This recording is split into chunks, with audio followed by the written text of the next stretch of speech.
ចិត្តដាច់ខ្លាំងម្លែងភ្លេងការប្រគំថ្ងៃនេះកូនកំលោះអូនដូហើយបាយខុនចងដៃស្រីថ្លៃផ្ទឹមនឹងគេហើយឈឺណាំងលោកអើយហើយអ្វីអូនធ្វើយ៉ាងនឹងភ្លេងការប្រគំធ្ងន់ដោយភ្នំសំកត់ទ្រូងប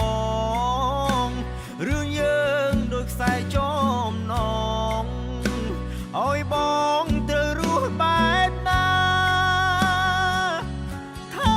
គ្មានជំរឿព្រមព្រោះម៉ែបង្ខំឲ្យការតែទឹក